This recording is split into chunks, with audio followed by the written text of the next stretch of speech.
नमस्कार साथियों, मैं मनीष कुमार। सवाल ही जवाब है एलन पीज की इस पुस्तक के 20वें भाग में मैं आप सभी का स्वागत करता हूं और आपसे रिक्वेस्ट करता हूं कि आप पिछले वीडियोस को ज़रूर से ज़रूर देखें ताकि अपने बिजनेस में अप्लाई करके अपने बिजनेस को अच्छे से अच्छे बढ़ा सकें। तो चलिए मैं आपको आगे लेकर के चलता हूं। तो साथियों, आप लोगों ने जाना था कि किस तरह से हम हथेली की शक्ति का प्रयोग करते हैं, किस तरह से हम मुस्कुराहट की शक्ति का प्रयोग करते हैं। हमारी स्माइल हमारा सबसे बड़ा ब्रह्मास्त्र साबित हो सकती है किस तरह से।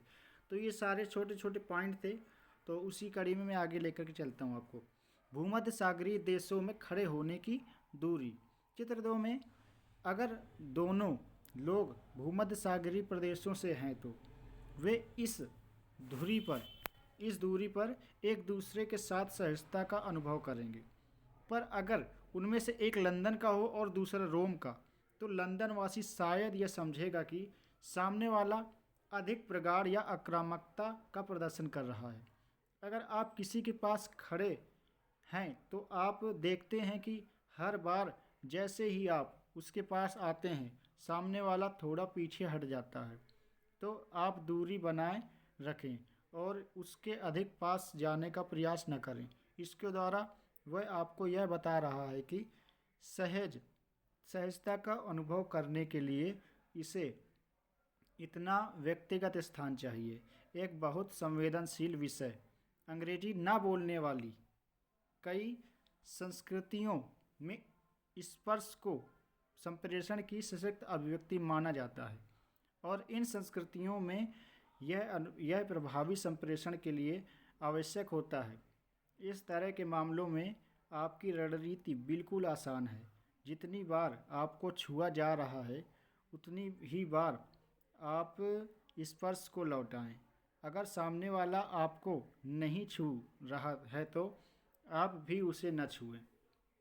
उदाहरण के तौर पर, अगर वह व्यक्ति इटालवी या फ्रांसीसी हो और लगातार आपको छू रहा हो तो आपको भी उसे छूना पड़ेगा, अन्यथा वह यह सोच सकता है कि आप उसे पसंद नहीं कर रहे हैं। तो ये कुछ चीज़ें हैं जो कि शायद इसको समझना बहुत ज़रूरी है उसे, और ये किस दृष्टिकोण से कह रहा है लेखक, इसको भी थोड़ा सा गौर करने की ज़रूरत है ताकि सामने वाले को एक अच्छा प्रभाव दिया जा सके। चलिए, तकनीक 6, सफलता के लिए पोशाक। अब हर जगह पे कह सकते हैं कि हर चीज़ की एक पोशाक होती है, एक ड्रेस होती है, एक कोड होता है, ड्रेस कोड। इसको हम फॉलो करते हैं तो हम उस हिसाब से काफ़ी अच्छा प्रभाव डाल सकते हैं सामने वाले को के ऊपर। कपड़े आपके शरीर का 90% तक हिस्सा ढकते हैं और इसलिए आपकी पोशाक का लोगों पर काफ़ी प्रभाव पड़ता है। आपके कपड़ों से आपकी विश्वसनीयता, योग्यता, अधिकार, सामाजिक सफलता, व्यावसायिक स्थिति का अनुमान भी लगाया जाता है। हालांकि इस खंड में हम पोशाक के सभी पहलुओं का विश्लेषण करने नहीं जा रहे हैं। फिर भी मैं आपको उचित पोशाक का फार्मूला बता देता हूँ। इस क्षेत्र में महिलाओं से अधिक गलतियाँ हो सकती हैं क्योंकि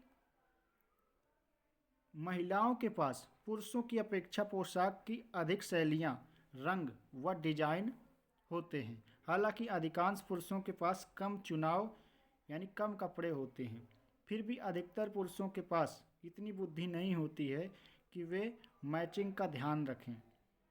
आदमी और सर्कस के जोकर में क्या अंतर होता है? जोकर जानता है कि वह अजीब कपड़े पहने हुए है। इसके अलावा 8 में से 1 पुरुष लाल, नीले या हरे रंग के प्रति रंग अंधत्व का शिकार होता है। उसे फर्क नहीं पड़ता, समझ में नहीं आता कि वो जोकर की तरह दिखाई दे रहा है और कुछ भी पहन करके निकल चलता है। शायद उसको, पुरुषों को थोड़ा सा ज्ञान कम होता है इस मामले में, मैचिंग वगैरह के मामले में।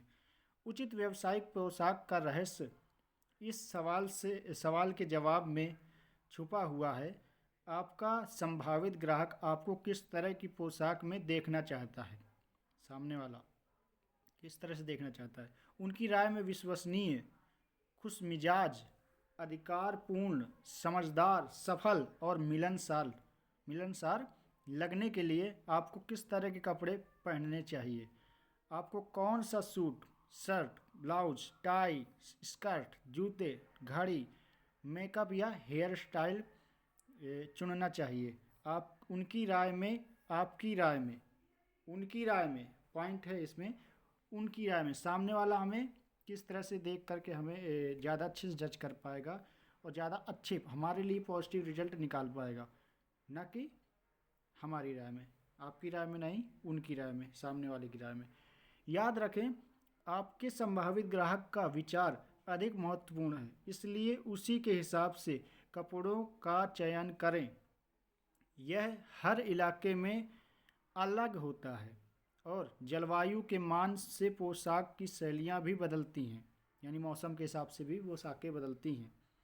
अब गर्मी में सूट, सर्दी में भी सूट, थोड़ा बहुत सर्दियों का थोड़ा ध्यान रखना पड़ेगा ना कि अंदर से थोड़ा सा गर्म कपड़े भी पहनने पड़ेंगे, क्योंकि समझना पड़ेगा कि अपने को भी ध्यान रखना है और सामने वाले का भी ध्यान रखना है। पर आप अपने इलाके के सफल लोगों की मानक वेशभूषा के मापदंडों के अनुरूप ही अपनी वेशभूषा चुनें। कुछ लोग कहेंगे, पर रिचर्ड ब्रैंसन और बिल गेट्स को देखिए, वे तो ऐसे कपड़े पहनते हैं मानी अभी हवादार सुरंग में से निकलकर आ रहे हों। ये लोग अपवाद हैं, नियम नहीं। अगर हम सब इन्हीं की तरह के कपड़े पहनने लगे तो दूसरे हम पर विश्वास करना या हमारा अनुसरण करना बंद कर देंगे।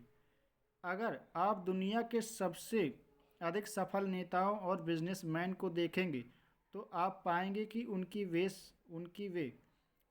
वेशभूषा स्त्री होती है और यही सबसे सुरक्षित मानक है।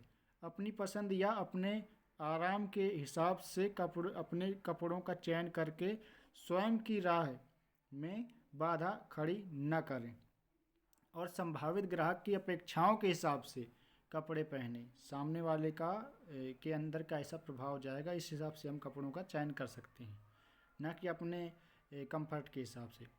अपने संभावित ग्राहक की राय की तरह के कपड़े पहनने से वे आरामदेह तो अनुभव करेंगे, पर इसका अर्थ यह नहीं है कि वे आपका अनुसरण करना चाहेंगे। यानी कि अगर हम अच्छे कपड़े पहने हैं तो ज़रूरी नहीं कि वो भी हमारी ही तरह बनना चाहें, ये कंपलसरी नहीं है। हम में से शायद हर कोई यह जानता है कि उसका व्यवहार से उसका दृष्टिकोण समझा जा सकता है। जब मैंने 1976 में बॉडी लैंग्वेज लिखी थी तब मुझे यह आभास भी नहीं था कि दुनिया पर इसका इतना ज़्यादा प्रभाव पड़ेगा। इसकी 33 भाषाओं में 40 लाख से अधिक प्रतियां बिकी।